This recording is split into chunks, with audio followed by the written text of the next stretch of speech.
It's the shame well. What was I thinking? Why did I say he had nice ankles? She was stood behind me the whole time. I didn't know he's only got one hand. I was signed in on her Gmail. John's Shame Well. Here we go, folks. This is the place where we assuage you of your shame and do so gladly, because the UK has got too much shame knocking around. Around 20 years ago, I was teaching nursery children, 3 to 4 year olds, in a state primary school. I was very keen that my class were involved in school events, including assemblies for parents. On one fateful day, I ushered my little cherubs into the school hall, sat them down in front of the parents of the 3 to 11-year-old pupils, and awaited our turn to perform our well-rehearsed song to the applause and amazement of everyone gathered.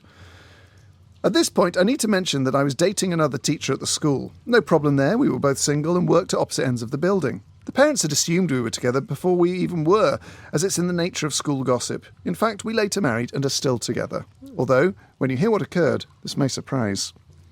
The day before, a Sunday, my then full-time boyfriend and I had been in bed doing a crossword in the newspaper. At some point, he decided to use his pen to draw on my back. He was, and still is, a bit of a joker. So I thought, ha, very funny, but chose not to react any more than that.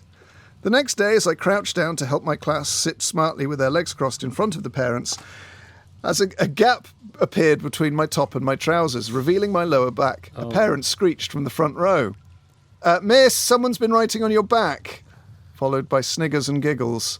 I smiled along with the joke, we performed our song, and went back to class. Only later was I able to check out the writing in a mirror to see what I had revealed to the parents of the children I taught. What I saw in the mirror sent a shiver through my core as the word arse was emblazoned on my back with a downward pointing arrow beneath. I then went to confront the graffiti artist through gritted teeth. When he realised the parents had seen it, he did go quite pale. However, over 20 years later, he simply said, "You should wash better." Even writing this has made my heart beat faster. I mean, I know it's funny, but good Lord, it still makes me cringe. Wow. Imagine that, Elis. Imagine having the word arse written at the bottom of your back with an arrow pointing down. It's the arrow that makes it for me. But also, ask yourself 2 questions. How and why? Oh, dear, oh, dear. If you have a shame well, please send it to ellisandjohn@bbc.co.uk.